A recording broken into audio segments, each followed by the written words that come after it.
Vamos para o nosso segundo episódio da nossa série das minhas opiniões, né? Sobre temas diversos, a lealdade de opiniões, o que a gente pode falar sobre temas diversos, escolhidos na hora e de bate-pronto eu dou a minha opinião.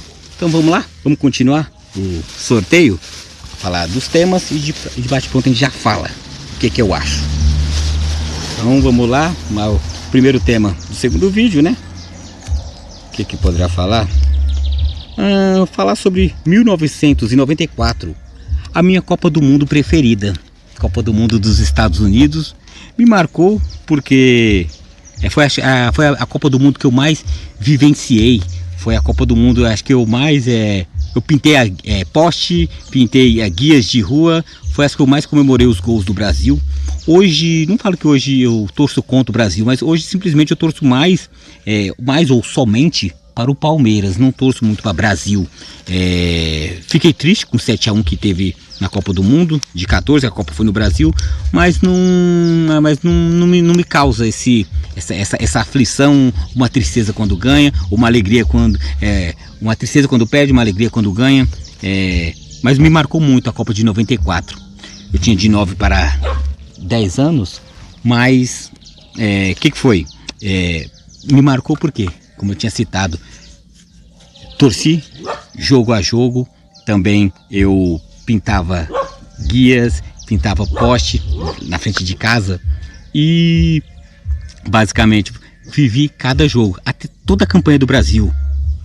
A estreia contra a Rússia, Camarões, Suécia, fechando a primeira fase, aí indo para o mata-mata, Estados Unidos, passamos também. Aí teve quarta de final, foi Holanda, depois teve a Suécia de novo, que enfrentou na primeira fase, pegamos segunda vez dela na Copa, pegamos a Suécia, e na final a Itália. Mas me marcou muito pelo sentido de foi algo diferente, foi algo novo até então, porque a Copa de 90, que foi a anterior, eu era muito pequena. Eu só me lembrei algo que me marcou, que o Brasil tinha perdido para a Argentina, e eu lembro que meu pai tinha saído bravo para trabalhar. Falou, nunca mais eu tô para essa seleção. Eu lembro que eu era pequeno. A Copa de 90, que o gol do passe do Maradona e o gol do Canidia. Aí eu fiquei traumatizado assim, mas eu não sabia o que era essa Copa, por ser muito novo. Mas 94 não, já era um pouco mais crescido, de 9 para 10 anos, e gostei de jogo a jogo. Uma coisa que depois de grande eu assisti, gostei bastante, foi um documentário, tipo um documentário da FIFA, que falava, acho, Todos os Corações do Mundo. Foi a livre tradução para o português, né? Mas Todos os Corações do Mundo, e que falava jogo a jogo. E não citava só o Brasil, focava também na Itália, que era uma grande seleção, Romênia, Bulgária, Argentina. Então aquela coisa mostrou a emoção crescendo de todos os povos, todos os públicos, e para um público novo do futebol, que até então o americano, até o meio dos anos 90, não curtia futebol. Hoje curte um pouco mais do que curtia antes, mas não é esse frisson, não é essa alegria como se é hoje. Hoje o mundo é muito mais midiático, é muito mais, informações correm mais rápido. Mas me marcou muito a Copa de 94 por causa disso aí, pela forma que foi o primeiro título que eu comemorei com a seleção. Porque uma coisa é você comemorar com o seu time. O Palmeiras ganha, eu comemorar entre os palmeirenses, mas comemorar com o Brasil, acho que foi a única vez que eu comemorei com a seleção de verdade. Foi a primeira e única. Então se tornou uma Copa especial para mim. Estados Unidos 94.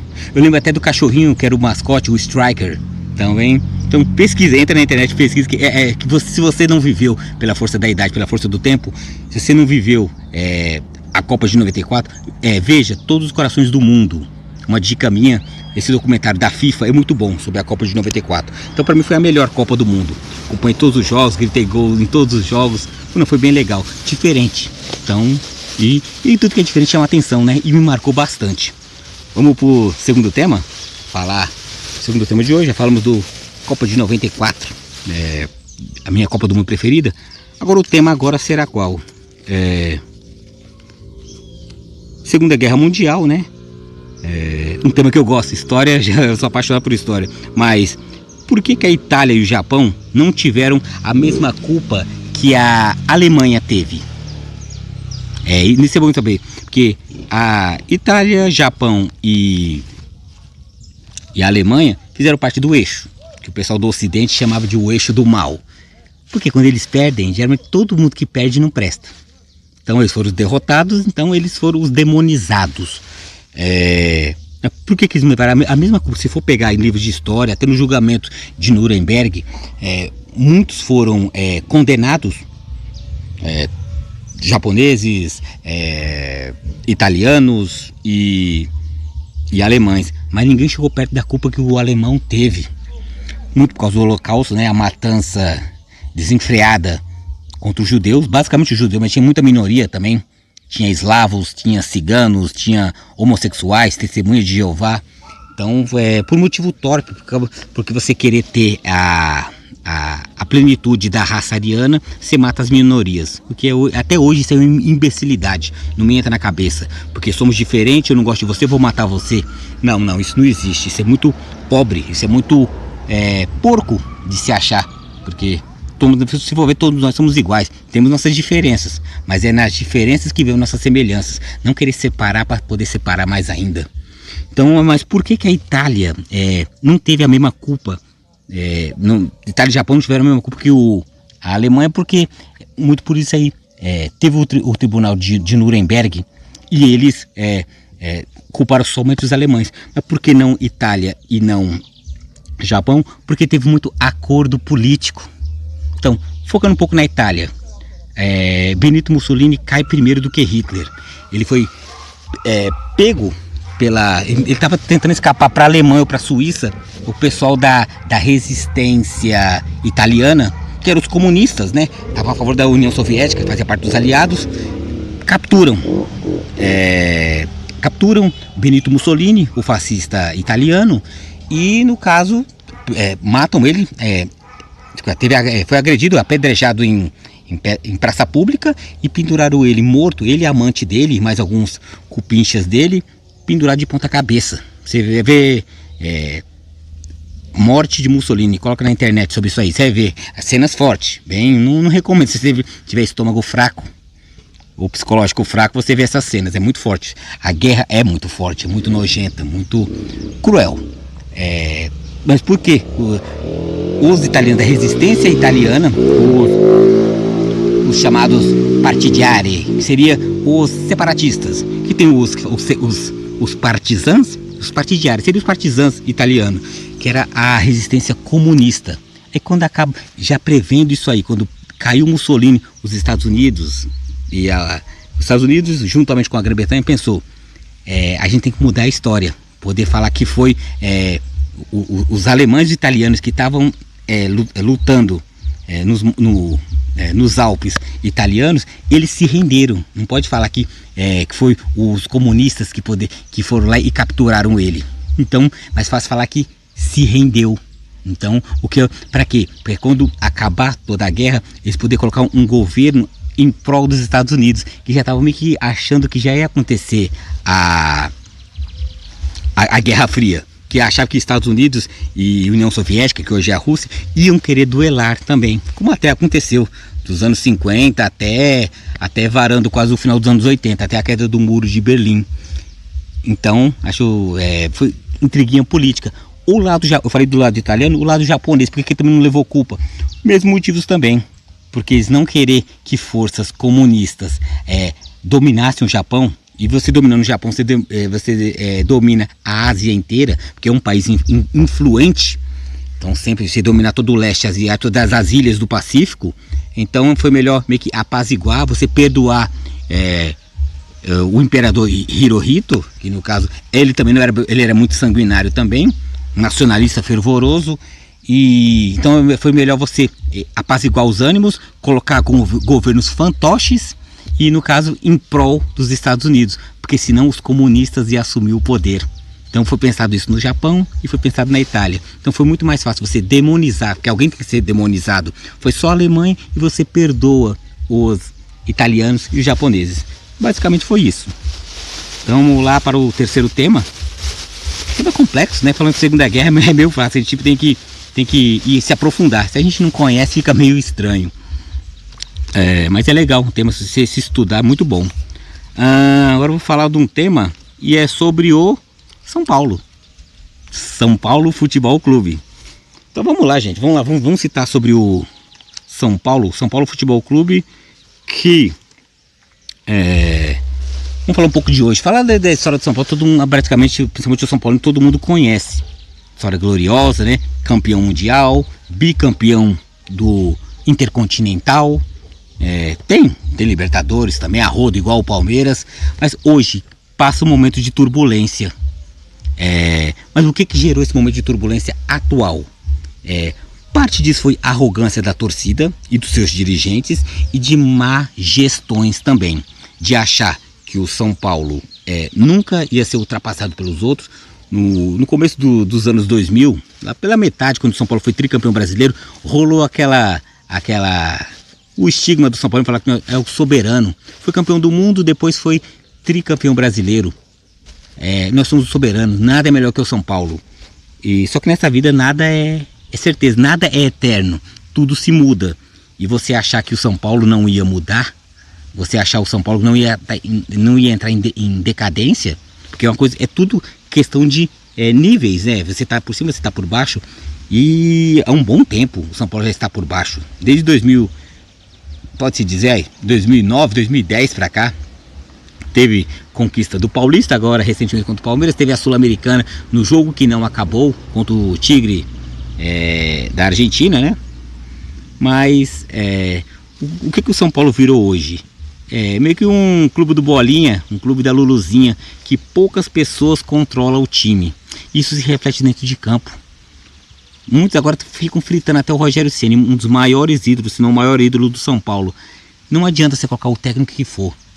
Se dentro de jogadores, for jogador apadreado por empresários, em vez de você contratar jogadores que prestam, você contrata jogadores mais ou menos, mas que você vai ganhar um por fora. Ou você ter dirigentes que acabam com toda a história de um São Paulo. Um Aidar que falou que o Palmeiras estava se apequenando, mas enquanto ele falava que o Palmeiras estava se apequenando, o Palmeiras estava ressurgindo e ele estava afanando, roubando o São Paulo.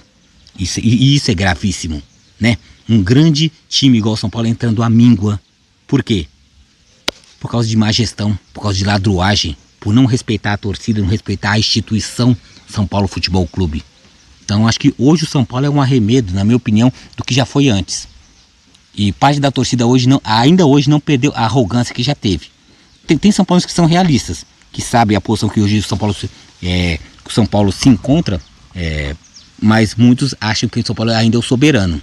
A história é soberana, mas o momento atual é de atenção. O momento atual é de prestar atenção e, acima de tudo, parar, refletir, se unir todos os São Paulinos para um São Paulo melhor. Porque esse São Paulo de hoje, não.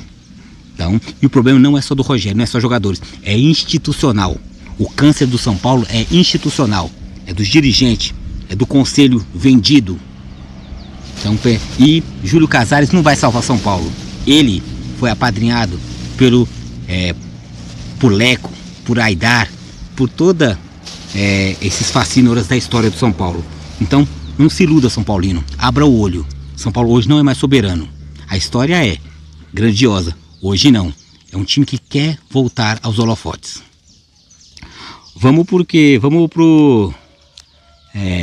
quarto tema, para poder fechar esse segundo episódio. Vamos falar de um tema, automobilismo. Por que muitos amam o Senna e odeiam Rubens Barrichello? Aí vocês vão até me falar, antes de eu começar a falar, mas Ronaldo, isso é fácil, porque o Senna é maravilhoso, o Senna é tricampeão do mundo, o Senna pegava a bandeira do Brasil, dava uma volta no autódromo, ele erguia um troféu ao alto da cabeça, honrando o Brasil. E aí o Rubinho é um lixo, porque ele deixou o Schumacher passar, ele deixou... ele não vencia, ele não foi campeão. Então, a gente mora num país chamado Brasil, que vice-campeões mundiais são tratados como lixos.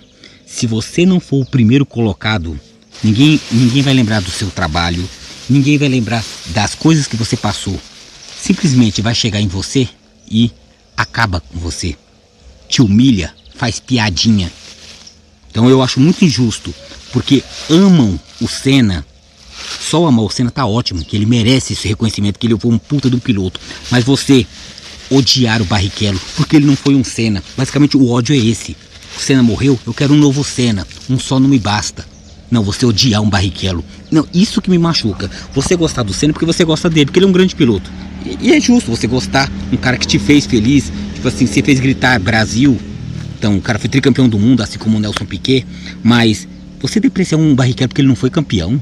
Ah, e sempre jogar aquele argumento raso, um argumento chulo, você falar é que ele entregou a vitória pro Schumacher.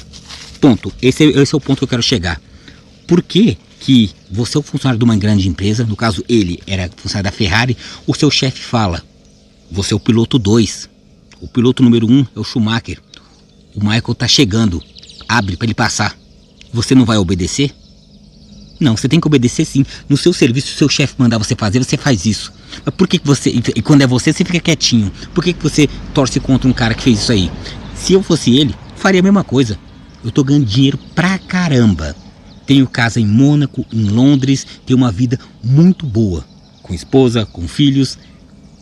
Aí, só porque, no caso, eu tenho que honrar o meu Brasil, o Brasil nunca olhou pra Rubinho Barrichello. Nunca. Cuspiu na cara dele. Ele foi um baita de um piloto. Ele somente não foi campeão do Mundial de Pilotos da Fórmula 1. Só isso. Mas todas as categorias para trás ele ganhou. E até hoje, ele em Stock Car, ele ganha. Quer dizer, será que ele é tão incompetente assim? Fazer piadinha, Rubinho, pé de chinelo, o Cacete Planeta ajudou muito isso aí. Eu acho, sei lá, eu acho que hoje o Rubinho ele tem muita mágoa por causa que muito cuspiram na cara dele. E não merecia. Ele não merecia porque ele sempre foi muito correto. Ele ficava com a mágoa dele, mas ele nunca cuspiu na cara de ninguém. Então eu falo com toda convicção. Eu gosto muito do Rubinho. Gosto. E eu não sou contra aqueles que amam Ayrton Senna, mas eu sou muito contra aqueles que odeiam o Barrichello. Então eu gosto muito do Barrichello pela pessoa que ele é, o profissional. A obediência e a hierarquia. O chefe dele mandou, ele obedeceu com louvor. Então, se ele chega em casa e fala pro filho dele que ele fez aquilo, o filho desse tem que ter orgulho. Tá bom? Não é um troféu, não é um título de primeiro lugar que vai te fazer o melhor do mundo. O melhor do mundo é a dignidade quando você chega em casa. Então pensa bem. Você fica idolatrando um e espizinhando os outros. Pensa bem. Então, esse vídeo foi bem mais reflexivo, temas um pouco mais complexos, mas eu gostei bastante. Então, encerrando o segundo episódio, então gostei bastante. São temas bons, todos esses temas que eu queria falar. E o bom é que eu tiro sem saber qual tema que será. Eu sei que os temas existem, mas não sei que ordem que eu vou falar. Esse é o truque. Esse é o bom que você fala de improviso. Quando é de improviso, quando você fala de coração, você fala melhor, você faz maior, você faz melhor.